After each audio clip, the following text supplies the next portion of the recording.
నీకు ఇంటికి వెళ్తే డబ్బులు అడుగుతారు, నాతో ఉంటే ఫోన్ చేస్తారు కదంటే వాళ్ళు. ఇప్పుడు కూడా ఫోన్ చేస్తున్నారు. నేను ఇక్కడ ఊరి దగ్గర వర్క్ చేసుకుంటున్నాను చెప్పి మన ఇద్దరం కలిసే ఉందాం. మనకి ఎందుకు ఇవన్నీ, ఇద్దరం ఉందాము.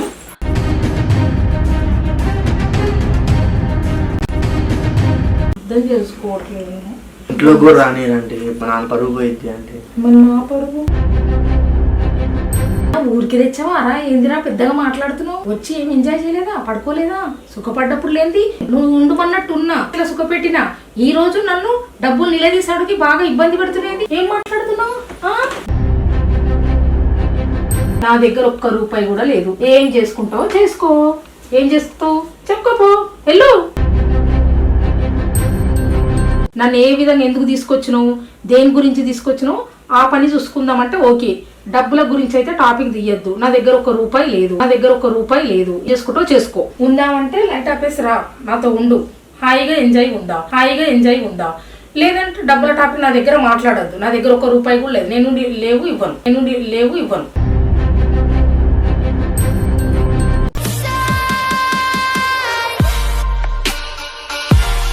సో అబ్బాయి నా నెంబర్కి ఫోన్ చేసి తన ప్రాబ్లం చెప్పినప్పుడు సో ఏదో సీనియర్ పర్సన్ ఏమో అనుకున్నాను. సో ఫైనల్గా అతను వయసు అడిగితే 22 ఆ ఏజ్లో ఉన్నాడు. సో అతను ఎఫ్ఐఆర్ పెట్టుకున్న ఆంటీ వయసు వచ్చేసి 40 ఉంది. సో మనం అనుకున్నంత ఈజీ అయితే కాదు వీడియో చేయడం. చేసిన తర్వాత చాలా ప్రాబ్లమ్స్ అయితే కూడా వచ్చాయి. సో అమ్మాయి ఎంత ఘోరంగా మాట్లాడుతుంది, ఎంత బోల్డ్గా మాట్లాడుతుంది అయితే మీకైతే ఒకసారి వీడియో చూస్తే అర్థమవుతుంది. సో అసలు విషయం ఏంటంటే సో వాళ్ళ ఫ్యామిలీలో కొద్దిగా మనీ అంటే వ్యవసాయం చేసిన మనీ ఇంట్లో తెచ్చి పెడితే సో తన కామానికి తప్పకైతే అనుకోవద్దు. ఇది రియల్గా జరిగింది కాబట్టి చెప్తున్నాను.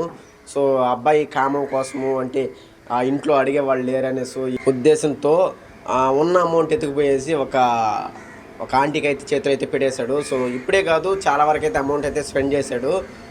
ఫైనల్గా వాళ్ళ నాన్న అమౌంట్ ఏది అని అడిగితే ఈ అబ్బాయి అటు ఇటు మాట్లాడుతూ ఫైనల్గా ఏం చేయాలో తెలియక మా నెంబర్ కాంటాక్ట్ అయ్యి అమౌంట్ తీసేయడానికి కోసం మాత్రమే నన్ను కాంటాక్ట్ అయ్యాడు. సో అతను చేసిన తప్పు అనేసి అయితే అతను తెలుసుకోవటం లేదు. అమౌంట్ క్లియర్ అయిపోతే మా నాన్న దగ్గర సేవ్ అయిపోతే చాలు అనే ఉద్దేశంలో మాత్రం మనం కాంటాక్ట్ అయ్యాడు. సో నిజానికైతే ఈ వీడియో చేయకూడదు అనుకున్నాను, ఎందుకంటే వాళ్ళ కర్మాలను పోనీ మనకి ఎందుకులే అనుకున్నాను. సో కాకపోతే వాళ్ళ నాన్న బాధపడే విధానము ఫోన్ చేసి ఇచ్చి నేను చూశాను. వాళ్ళ నాన్న ఎంత బాధపడుతున్నాడు, అమౌంట్ మీద ఎన్ని హోప్స్ పెట్టుకున్నాడు. వాళ్ళ నాన్న హ్యాపీనెస్ కోసం, ఎందుకంటే ఒక మిడిల్ క్లాస్ బతుకులు ఎలా ఉంటాయో నాకు తెలుసు. సో అందుకోసం మాత్రమే వాడి మీద సానుభూతితో కాదు వాళ్ళ నాన్న మీద ప్రేమతో ఈ వీడియో చేశాను. సో మీ లైఫ్లో కూడా చాలామంది అయితే కుటుంబాల్లో ఇదే విధంగా తల్లిదండ్రులకి మాట అనుకుంటా ఆంటీల మీద ఎఫ్ఐఆర్లతో, అమ్మాయిల మీద ఎఫ్ఐఆర్లతో, డబ్బుల కోసము కామంతో ఈ విధంగా ఇంట్లో ఉన్న వస్తువులు డబ్బులు ఎత్తుకుపోయేసి ఆంటీల చేతులు పెడితే ఏమవుతుంది, ఏ విధంగా ప్రాబ్లం క్లియర్ అయిందని వీడియో చూస్తే మీకు అర్థమవుతుంది. వీడియో అయితే చూడండి, మీకు నచ్చితే లైక్ చేయండి, షేర్ చేయండి, సబ్స్క్రైబ్ చేసుకోండి, ప్లీజ్ సపోర్ట్ చేయండి. Thank you so much friends. మొన్న ఇచ్చాను కదండి 40,000. ఇచ్చావు, అయితే ప్రతిసారి వస్తున్నావు. నేను కూడా మరి నన్ను అంటే ఊరికి వాడేసుకుంటావా నన్ను? అలా కాదండి, ఇంట్లో ఇబ్బంది ఉంటే మా నాన్న అడుగుతున్నారండి. అదే రాహుల్, నువ్వు కూడా ఆలోచించు. మరి అర్థం చేసుకోండి. నువ్వు కూడా నన్ను అర్థం చేసుకో రాహుల్. అర్థం చేసుకోవాలి కదా. నువ్వు నన్ను అర్థం చేసుకుంటే నేను నిన్ను అర్థం చేసుకుంటాను. అది కొంచెం ఇచ్చేయండి ఆంటీ, మళ్ళీ నీకు కావాలంటే ఇస్తాను. మళ్ళీ ఎట్లా ఇస్తా రాహుల్? అంటే నన్ను ఇక్కడ తీసుకొచ్చావు, ఊరికినే తీసుకొస్తావా? ఊరికినే వాడేసుకుంటావా? నేను ఊరికినే కనిపిస్తున్నానా? అర్థం చేసుకున్నాను. నువ్వు నన్ను అర్థం చేసుకో రాహుల్. నేను నిన్ను అర్థం చేసుకోవడం ఏంది? నువ్వే నన్ను అర్థం చేసుకోవాలి. ఈ 1 year నుంచి నువ్వు చేసింది ఏంది? నువ్వు తీసుకొచ్చింది ఏంది? నువ్వు ఇక్కడ ఎందుకు వచ్చావు? నేను నువ్వు కూడా డబ్బులు ఇచ్చింది మర్చిపోవచ్చుగా. అర్జెంట్ అంటే ఆంటీ, నేను మళ్ళీ ఇస్తానని చెప్పాను కదా. నాకు కూడా అర్జెంటే ఉంది. 2 రూపాయలు కూడా ఇచ్చేవాళ్ళు ఉన్నారు నాకు. ఏదో నువ్వు మంచి వ్యక్తివని నేను నీ మీద మోసపడితే నువ్వు ఇట్లా ఇస్తావా? ప్లీజ్ అండి, ఈసారి ఇచ్చేయండి, మళ్ళీ ఇస్తానన్నాను కదా అండి. ఖర్చు అయిపోయినాయి, నా దగ్గర లేవండి. కాదండి, ఇప్పుడు ఇంట్లో కూర్చుంటున్నారు. నా దగ్గర లేవు కావాలని నీకు ఎన్నిసార్లు చెప్పాలో? నా దగ్గర లేవు. నువ్వేం చేసుకుంటావో చేసుకో, ఎవరు చెప్పుకుంటావో చెప్పుకో, నా దగ్గర లేవు అంతే. ఖర్చు అయిపోయినాయి, నేనేం చేయలేను. నువ్వు ప్లీజ్ అన్న, నా దగ్గర ఉండాలి కదా. నా దగ్గర డబ్బులు ఉండాలి కదా. నా దగ్గర డబ్బులు లేవంటే ఎలా అంటే ఇప్పుడు ఇంట్లో వచ్చి కూర్చుంటున్నారు కదా వాళ్ళు. నా దగ్గర వదలట్లేదు వాళ్ళు. నా దగ్గర లేదు, ఎక్కడి నుంచి ఇవ్వాలి నేను? తీసుకోండి. నా దగ్గర లేవు, అవి ఖర్చు అయిపోయినాయి. డబ్బు కాదు కావాల్సింది, మనకు ఒకరి మీద ఒకరికి ప్రేమ కదా కావాల్సింది. డబ్బు ఎందుకు? హస్బెండ్ లేనప్పటి నుంచి నేను ఎంత క్లోజ్ గా చూసుకుంటున్నాను, ఎంత క్లోజ్ గా మూవ్ అవుతున్నాం మన ఇద్దరము. అప్పుడే మర్చిపోయావా మన ప్రేమను, మన ఎంజాయ్మెంట్ అన్ని మర్చిపోయావా? ఎన్ని రోజులు వచ్చినావు, ఇన్ని సంవత్సరం నుంచి వస్తున్నావు. నేను ఏమన్నా పరువు పోయి పోయింది కదా అంటే అదంతా అప్పు చేస్తాను నన్ను- తీసుకురాకపోతే ఇంట్లో కూడా రానిరంటే అట్లా సంవత్సరం నుంచి ఇక్కడ నుంచి నన్ను రూమ్ పెట్టి ఉంచినప్పుడు లేని పరువు ఇప్పుడే పోతుందా? అవునా? నువ్వు నన్ను అర్థం ప్లీజ్ చేసుకో. అండి. నా దగ్గర లేవు, నా దగ్గర ఖర్చు అయిపోయినాయి. నువ్వు ఏం చేసుకుంటావో చేసుకో, ఎవరు చెప్పుకుంటావో చెప్పుకో. నువ్వు అవన్నీ వదిలేసే, మన గురించి ఆలోచించు. అవన్నీ డబ్బు కాదు. ఈవినింగ్ కల్లా సెట్ చేయండి అంటే నాకు పరువు పోయింది అంటే ఇంట్లో అది మా మరి నా నాన్న ఇంట్లో పరువు కూడా ఇన్ని రోజుల నుంచి ఉంటే పరువు పరువు అంటే వేరే వాళ్ళకి ఏం తెలియదు కదండి ఇలా చేసామని చెప్పి ఇంట్లో ఎంత మాట ఇచ్చి వచ్చా అంటే కదా నాకు చాలా ఇష్టం రాహుల్. మన ప్రేమ ఉందా? డబ్బు ఏంది? ఎంత చెప్పు. ప్రేమ కాదండి. అసలు ఇప్పుడు ఎందుకు నేను ఎంత అవేడి ఇబ్బందిగా చేస్తున్నావు? ఎందుకు అవేడి చేస్తున్నావు? ఇప్పుడు నేను కూడా ఇప్పుడు ఏదో ఎంత ఇబ్బంది పడుతున్నాను ఇప్పుడు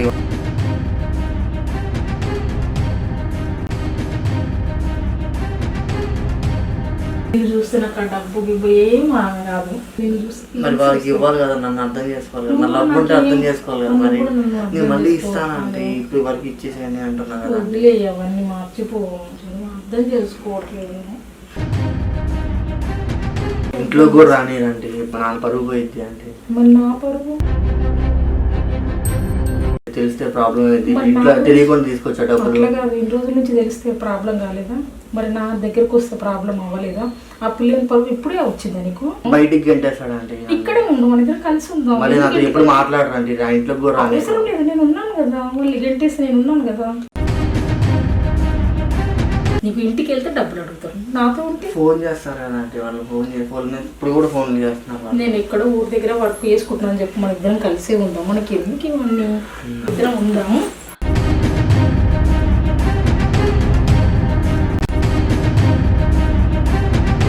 ఇక్కడే ఉండమని చెప్పినా కదా. లేదంటే ఎట్లా కుదురుద్దండి, వాళ్ళు ఫోన్ అవసరం లేదు. చేస్తారు నీకు ఇంటికి వెళ్తే డబ్బులు అడుగుతారు, నాతో ఉంటే నీకు ఎందుకు అడుగుతారు డబ్బులు? ఫోన్ చేస్తున్నారు కదా. అవసరం లేదని చెప్పినా కదా. నువ్వు నాతో ఉండి మనం కలిసే ఉంటాం.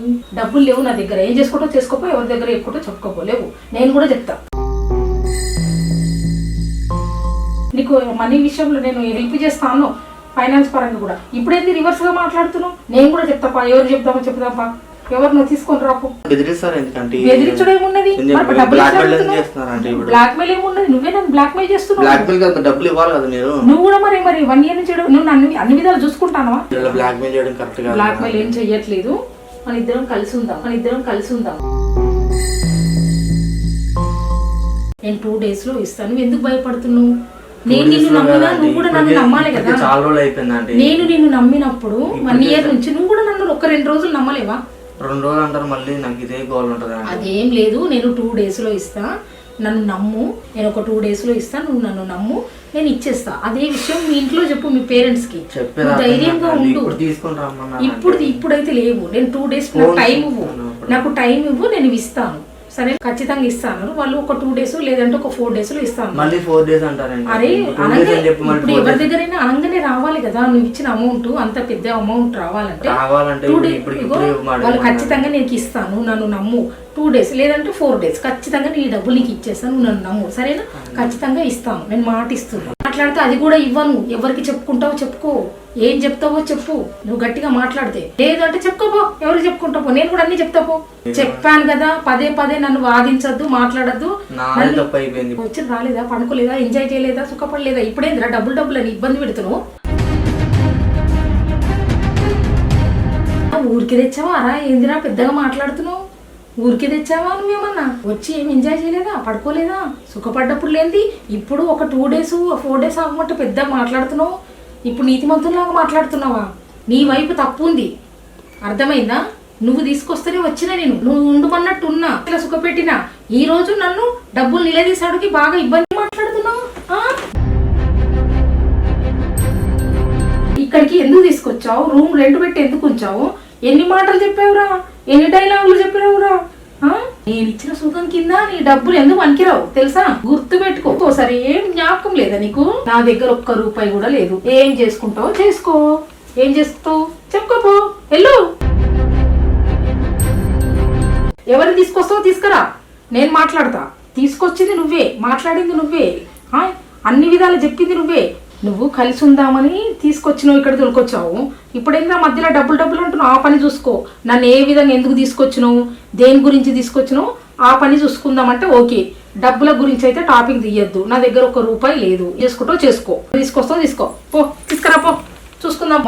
మనము ఇక్కడికి వచ్చిన టాపికే మాట్లాడాలి, ఇంకా వేరే టాపిక్ మాట్లాడద్దు. నువ్వు ఉందామంటే లైట్ ఆపేసి రా, నాతో ఉండు, హాయిగా ఎంజాయ్ ఉందాం.